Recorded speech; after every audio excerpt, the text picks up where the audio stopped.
अरे हमें अच्छा लगेगा। हम सुनने, महाराज जी सुनने का क्रम यही हमें अच्छा सीधे मिलेगा। हमको कष्ट हो। हाँ, हमें नहीं कष्ट नहीं, हमें सुनने का क्रम में हमें 2 पंक्ति इसकी बहुत आवश्यकता है। प्रिय राम नाम ते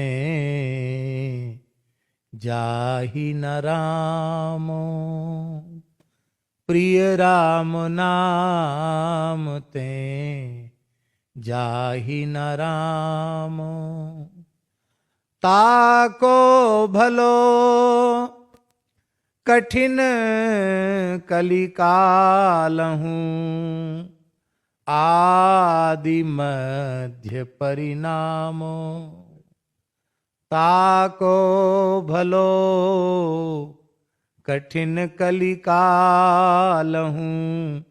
आदि मध्य परिणामो, सकुचत समुझि नाम महिमा, मद लोभ मोह कोह कामो,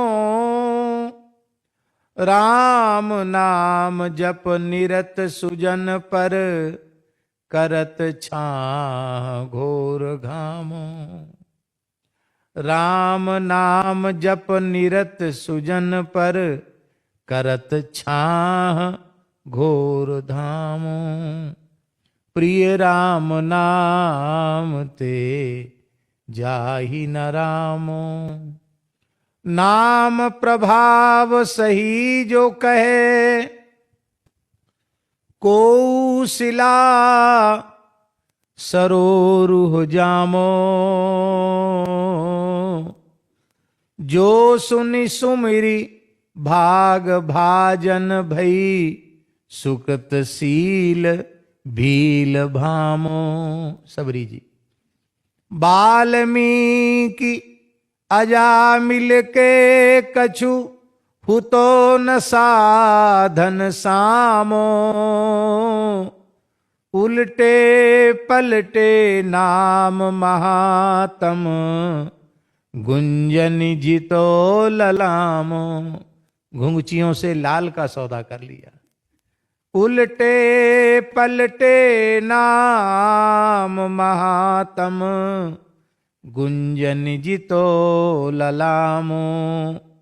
राम ते अधिक नाम कर तब, राम ते अधिक नाम कर तब, जेहि किए नगर गत गामो।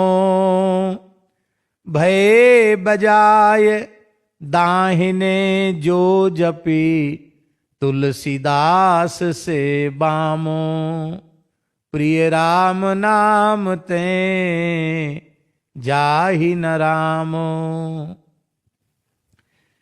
भाव गोस्वामी जी का यह है कि यदि साधक के ऊपर प्रसन्न होकर श्री रघुनाथ जी प्रत्यक्ष सामने आ जाएं, प्रकट हो जाएं और कहें कि देखो हम तुम्हारे ऊपर बहुत राजी हैं, बहुत प्रसन्न हैं, पर हमारे पास दो वस्तु है। सबके पास दो ही वस्तु है, या नाम या रूप।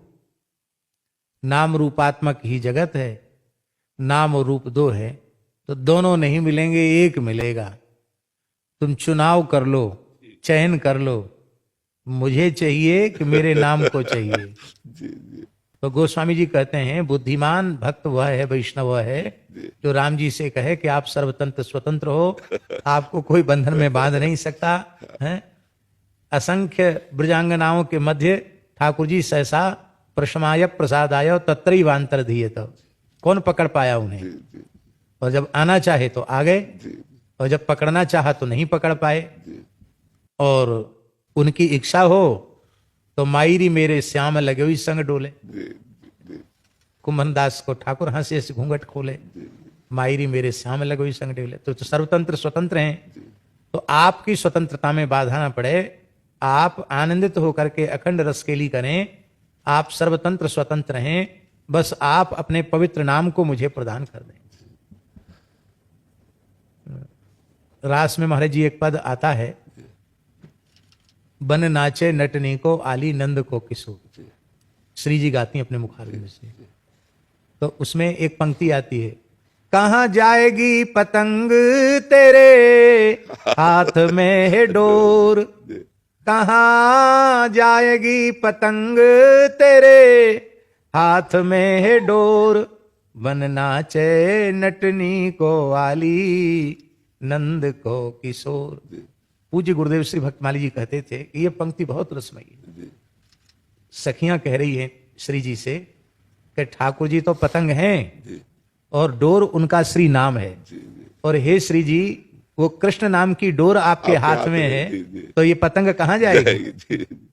तो जब वैष्णव नाम का चयन कर लेगा तो श्री ठाकुर जी का यह साहस नहीं है, हिम्मत नहीं है, इतनी सामर्थ्य नहीं है कि वे नामाश्रय को छोड़ के चले जाएं। निम्बार्काचार्य भगवान ने भी लिखा है, पतंगो यथात्वा मनुभ्राम्य माणा, पतंगो यथात्वा मनुभ्राम्य। लाडली जी आपके हाथ में कृष्ण नाम है और लालजू पतंग है, जैसा चाहते हो वैसा ही बहुत जी। तो ताको भलो कठिन कलिकाल हूं, इस कठिन कलिकाल में उसका भला है। इसका आशय ये है कि जीव के कल्याण के जितने साधन हैं, श्री नारद जी के मुख का वचन है, कली दावा नले नाद्य साधनम भस्मताम गतम। कली के प्रचंड दावानल में सारे साधन भस्मसात हो गए। श्री नाम ही एकमात्र ऐसा है, साधन भी है और साध्य भी है, जो चाहे जितना भयंकर इस समय जो कलकाल चल रहा है, इससे सैकड़ों गुना अनंत गुना अधिक बुरा समय आ जाए तो भी नाम के महात्म्य में कोई अंतराय नहीं। नाम ज्यों का त्यों है। लीला में मिलावट हो गई, कथा में मिलावट हो गई, व्यवहार में मिलावट हो गई, खाने पीने की वस्तुओं में मिलावट हो गई, मनुष्य में मिलावट होगी, वर्ण संकरता आ गई। पर चाहे जितना भयंकर समय आ जाए, श्री कृष्ण नाम में, श्री राधा नाम में, श्री राम नाम में, श्री किशोरी जी के नाम में मिलावट संभव नहीं। बहुत इसलिए ताको भलो कठिन कलिकाल, कठिन कलिकाल में भी उसके कल्याण में किंचित प्रकार का भी संदेह नहीं है। आदि में भला है, मध्य में भला है और परिणाम में भी भला है। इसलिए गोस्वामी जी ने कहा, राम नाम गति, राम नाम मति, राम नाम अनुरागी होए गए हैं जो होंगे आगे, तेई गनियत बड़ भागी। वे ही भाग्यशाली कहलाने योग्य हैं। कहते हैं नाम की महिमा को समझ करके मद लोभ मोह कोह काम, ये जितने विकार हैं ये संकुचित हो जाते हैं। ये बहुत बहुत हिम्मत बांधते हैं कि हमने बड़े बड़े योगी यति तपियों को चारों खाने चित्त कर दिया, धूल चटा दी। बड़े बड़े कोई पानी पी के, कोई हवा पी के, कोई पत्ता खा के भजन करने वालों को भी हमने धूल चटा दी। और अब हमसे बड़ा वीर कौन है? हमने बड़े बड़े देवता जीत लिए, इंद्र महेंद्र को, ब्रह्मादिक देवताओं को भी जीत लिया। तो कहते वे जो इतनी डींग हाँकते हैं कि हमने बड़े बड़े लोगों को चारों खाने चित्त कर दिया, वे भी जब नाम महिमा श्रवण करने बैठ जाते, विकार भी, तो बहुत संकुचित हो जाते हैं कि नाम की अचिंत्य अपरिमित शक्ति के आगे तो हम कुछ भी नहीं है। तो सकुचत समुझ नाम महिमा, मद लोभ मोह कोह काम। इसमें गोस्वामी जी ने सबसे पहले मद का नाम लिया। मद माने अहंकार, और सारे विकार अहंकार से ही उत्पन्न होते हैं। इसलिए भगवान कपिल ने कहा, अहम ममाभिमानोत्थैः काम लोभादिभिर्मलैः वीतम यदा मनः शुद्धम अदुक्खम असुखम समम। संपूर्ण षड विकारों का बीज है अहम और मम, मैं और मेरेपन का अभिमान। पूज्यपाद स्वामी श्री राम सुखदास जी महाराज के चरणों में सत्संग हो रहा था, तो उन्होंने दास को बड़ी प्यारी बात बताई। उन्होंने कहा कि देखो, शेठ जी का भाव था कि ज्ञान मार्ग, निष्काम कर्मयोग का मार्ग और भक्ति का मार्ग, इसमें भेद नहीं है, क्योंकि तीनों ठाकुर जी के चरणों में पहुंचाते हैं, इसलिए इसमें भेद नहीं है। और ये नहीं मार्ग होते तो ज्ञान कर्म भक्ति, इसका उपदेश गीता जी में इतनी प्रधानता से भगवान क्यों करते? कि तीनों हैं, अधिकारी भेद से सब है, लेकिन भक्ति मार्ग की उत्कृष्टता क्यों है? तो दास ने कहा, महाराज जी आप ही अपने मुखारविंद से कहें। उन्होंने कहा, आज आपने कथा में जो अहम ममाभिमानोत्थैः की व्याख्या की थी, वही है उसका आस है। तो पूज्य स्वामी जी ने कहा कि अष्टधा प्रकृति में जो भूमि रापो नलो वायु खम, और यहाँ तक स्थूल प्रकृति है, इसके बाद मन बुद्धि और अहंकार, ये सूक्ष्म प्रकृति है, और क्रमशः सूक्ष्म होती चली जाती हैं। तो बोले स्थूल प्रकृति का अतिक्रमण ज्ञान मार्ग से चल करके कर पाना भी कठिन है, फिर मन का अतिक्रमण कर पाना, बुद्धि का अतिक्रमण कर पाना, और सबसे सुसूक्ष्म जो अहम तत्व है, जिस अहंकार के वैकारिक तामस तेजस त्रिविध भेद होते हैं, उसी से 16 प्रकार के भूत उत्पन्न होते हैं, उसी से पिंड ब्रह्मांड होता है, तो ये सारे जगत का मूल तो अहंकार है, सारे विकारों का मूल अहंकार है। तो अहंकार इतना सूक्ष्म है। हमारे पूज्य गुरुदेव श्री भक्तमाली जी कहते थे कि श्री गुरु गोरखनाथ जी और उनके गुरुदेव श्री गुरु मत्स्येंद्र नाथ जी जा रहे थे, तो श्री मत्स्येंद्र नाथ जी ने गोरखनाथ जी के सिर पर ठोकर मारी, तो कुछ नहीं बोले। फिर और जोर से ठोकर मारी, कुछ नहीं बोले। फिर ठोकर मारी, कुछ नहीं बोले।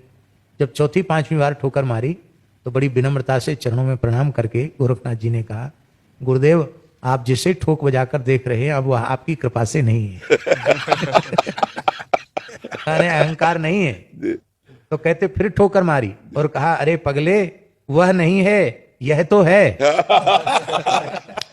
कि वो नहीं है, ये बात तो है यार, बिल्कुल। मैं अहम शून्य हूं, यह भी एक अहंकार। तो अहंकार जो है सबसे, तो अहम और मम ये बीज है। तो इस अहंकार प्रकृति को अतिक्रमण कर पाना ज्ञानियों के लिए भी कठिन है। तो पूज्य स्वामी जी ने कहा कि ये मेरे अनुभव की बात है। ज्ञान मार्ग से चलने वाले साधकों को अहम प्रकृति के अतिक्रमण में कई जन्म लग जाते हैं। हाँ, कई जन्म लग जाते हैं।